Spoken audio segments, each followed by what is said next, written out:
Oh, hello there, it's your favorite fat Asian, and I want to talk to you guys about sending and receiving nudes. I know you guys are out there doing it, but you know what you don't want to receive? A message from a hacker letting you know that he's stolen said nudes and is going to blackmail you for it. Fucking Tinder. And come on, it's 2022, people. You know by now that you need a VPN. But beyond that, Surfshark also allows you to maximize all the streaming services that you're paying for. Of course, the obvious example you've heard about, Netflix and different region-locked content. But what if I also told you that you could also use Surfshark to access Venmo outside of the US? Or let's say you're a big UFC fan, but you can't get ESPN Plus where you are. Go ahead, set your location to the US, and boom, you got ESPN Plus. Or let's say you're in the States and you got NBA League Pass, but you know what's annoying about that? All the blackout games. But go ahead, move your location to the UK, and voila, blackout games, no more. And the cherry on top, if you aren't satisfied with the service, it's a money-back guaranteed refund. So there is literally no excuse for you to go ahead and sign up for Surfshark. The link is in the top of the doobly-doo, and if you use code BMO at checkout, you get 83% off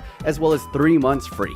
And right now, they have a special promo from June 1st to July 4th. They're going to throw in free antivirus software. Double wrap your dirty dick on the internet. But do not double wrap your dick with condoms. That actually makes it so that they break easier. This is the real shit they need to teach you in school. So yeah, once again, use the link on the top, use code BMO at checkout, and thank you once again for Surfshark for sponsoring this video. Now, back to the show. Oh, hello there, my non-American. As you can see, us Americans are now in the UEFA Champions League final of basketball. And since your UEFA final is over, don't you want something to distract you from the fact that Erling Haaland is going to Manchester City? Yeah, I'm depressed too. So why not, my friend, indulge in a little distraction via America's beautiful game, played on its biggest stage. Ah yes, the NBA Finals. A best-of-7 series to determine truly who are the kings of the court. A place where legends like Kobe Bryant, Michael Jordan, Magic Johnson etch their names into eternity. And if you haven't been watching the NBA playoffs so far, well, here's a little taste of what you've been missing out on. 2 lead in this opening round series. Morant. Oh! Wiggins goes by Bullock. Oh! Talk to the referees about it at halftime. Jaylen Brown. When a guy's banging you, you spin off of him. Those are the worst defenders to play against, actually, because if you can feel their body, come on. 18 points for Joker, only nugget. Horford stopped. Here is with the throwdown. Well, in Milwaukee, Horford gets by Giannis and throws it down and one. Al Horford, a primal scream. Speaking of common, I want to talk about. Whoa! Pause! Ladies and gentlemen, I will call it myself. Chuckster, we're live. What are you talking about? Not like we can stop and. Hey, that's not what I meant. See, y'all mind in the gutter. Well, they're on their way. Well, coming in, Dallas had made coming into Look at this. Look at this. Oh my gosh, Man, what a night this is. This is Luka so loves unique. it. Wow. You could shoot that Maybe 1,000 times. More than 1,000, and that would never happen. Hey, don't leave me alone. Don't tell me how to fuck your mama. And after one of the most unpredictable playoffs in recent memory, we have 2 contenders left standing. In one quarter is the Golden State Warriors, a modern dynasty that has laid dormant for 2 years and now is hungry to take back the Iron Throne from their would-be usurpers. And in the other court, we have the old firm of basketball, NBA royalty, the Boston Celtics.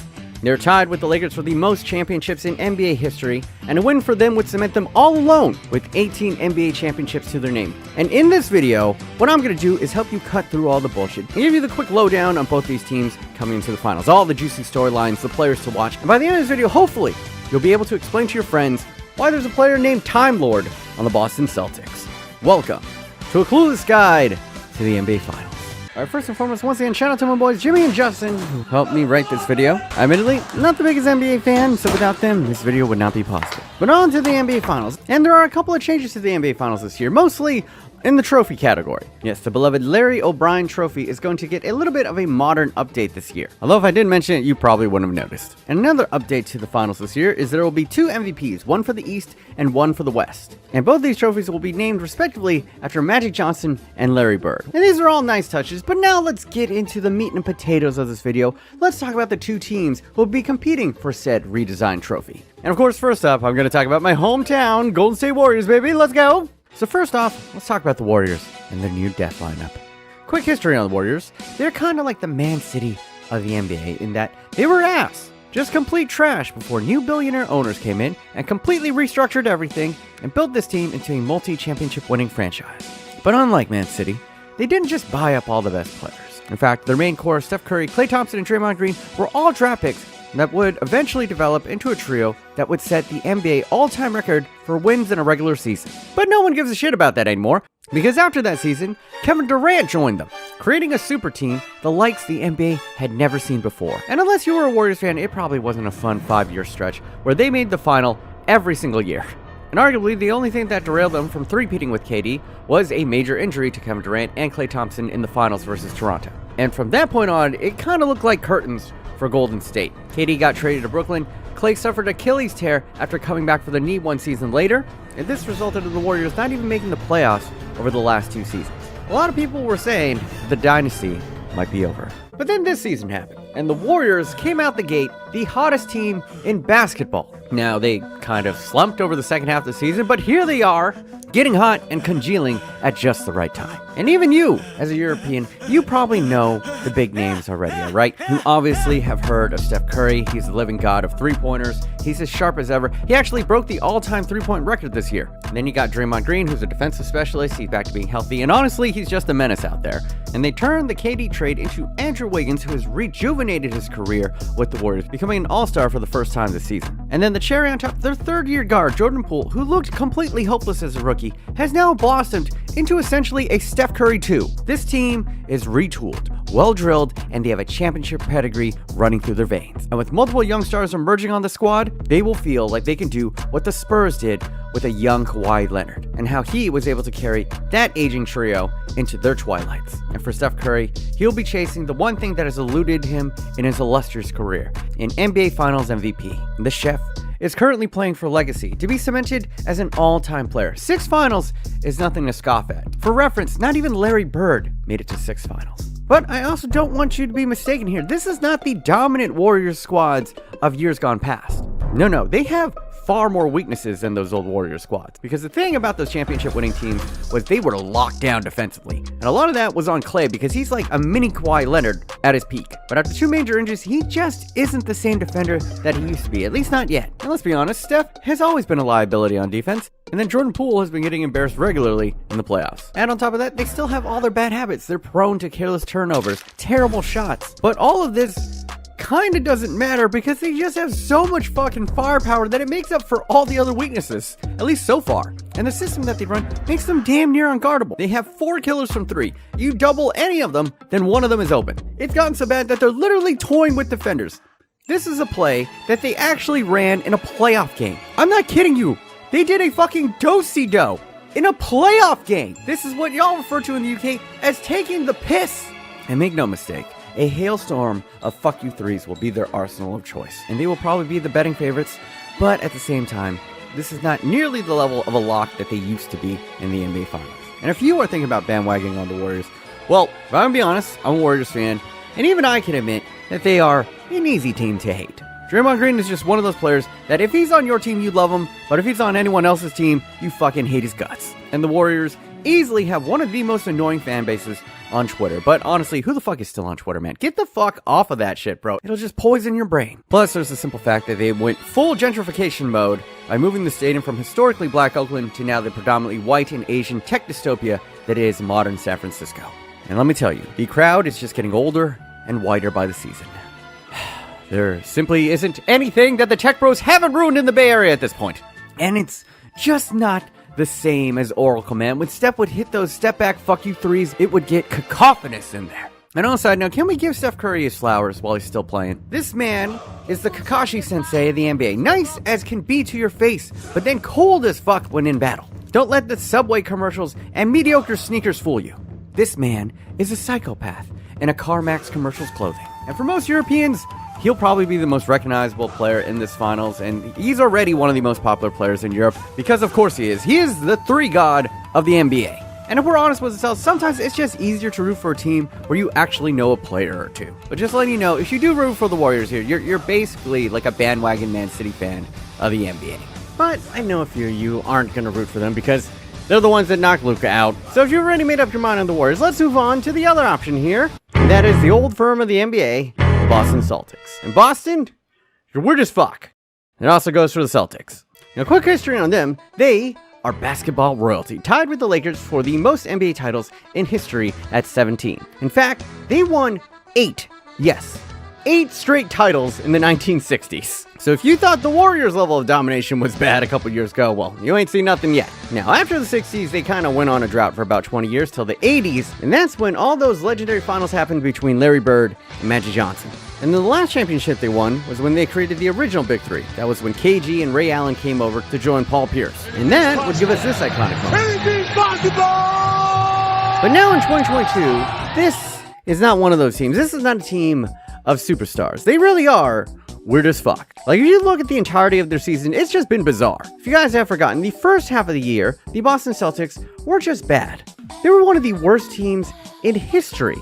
And then over the second half of the season, they became one of the greatest teams in history. And what's even weirder than that, there were no major trades, no real big personnel moves. They just clicked. And over the second half of the season, they unlocked the best defense in the league by an insane margin. And that defense has carried them all the way to the NBA Finals. Now, they might not have the big names like Golden State, but they are far more balanced, as well as they have a deeper roster. Jason Tatum has gone from Charmeleon to Charizard these playoffs, going toe-to-toe with the Elite Four of the NBA, and more often than not, coming out victorious. But as impressive as it was to see him go head-to-head with Giannis and actually win, you can't call yourself a superstar when you go 1 for 18 in a playoff game. Yeah, he's the definition of hot and cold. But when he gets clicking, he seems like an all-world player. So on some nights, you definitely can call him a superstar, but I say it's probably more fair to say that he's right on the cusp of superstardom. If he can become just a little bit more consistent, he's right there. But luckily for the Celtics, if he has his off nights, they have another all-star in the wings. His name is Jaylen Brown, and this dude is a poster merchant. I mean, seriously, this man has some of the most devastating dunks you will ever see. And on those nights where Tatum's just kind of off, Jaylen Brown can easily carry the load offensively for this team. But once again, his problem is he's also kind of inconsistent. So the Celtics are going to beat the Warriors. One, Tatum and Brown probably have to be pretty fucking good. But more likely than not, the key to their success here is going to be their defense. They arguably have the best defensive guard in the league in Marcus Smart. Jaylen Brown and Jason Tatum have excellent size and length to bother pretty much everyone. And Al Horford and the Time Lord offer two bigs to really bully Golden State down low. And not enough has been said about their coach, Ime Udoka. This first-year guy had the balls to go ahead and call out all these established players and demanded more accountability. He did this while they were having one of the stinkiest starts of the season in NBA history. But by sticking to his guns, he then helped create one of the greatest defensive stretches we have ever seen. And now the Boston Celtics are 4 wins away from another NBA championship. It's going to be a very interesting matchup, especially defensively. Pretty much all of Boston's guards can match up relatively well with anything Golden State can throw at them. But not everything is rosy in Boston, because they got a lot of guys banged up. And they're coming off of 2 back-to-back grueling 7-game series. While the Warriors, on the other hand, have actually had a rather easy path to the finals. And on top of that, they're going to be well-rested, and they're going to get back their defensive specialist, Gary Payton II. You also got to factor in that Boston, while they are a talented team, they're a young team, and this is their first finals. History has shown us time and time again a young, talented team making it to the finals, only to get their ass whooped before breaking through the year after. And part of me fears that this could be the fate for this Boston team. And here's the thing, Jaylen Brown, pretty good defender, but when it comes to that off-ball stuff, he's just not the best. And off-ball movement and cutting is pretty much entirely all the Warriors do. They're going to hunt Jaylen Brown to death in this series. And on top of that, Boston's offense can still boil down to just give Tatum the ball and let him cook. And we've seen time and time again these playoffs that this has led to some issues. And the final problem for Boston is they've just had trouble closing out games. They have let huge leads slip away. And with a team like the Warriors that can just get hot and make runs at any minute, no lead is going to feel safe in this series. But that all being said, my homer ass could still really see this matchup going either way. But if I had to make a prediction, obviously, I'm going to lean on the Warriors just because they have more finals experience. That, and they're healthier. But I truly don't know who is going to win. So instead, I'm going to ask someone who I really trust. Of course, I'm going to ask my dog who is going to win the NBA Finals. So I present to you the doggo of destiny.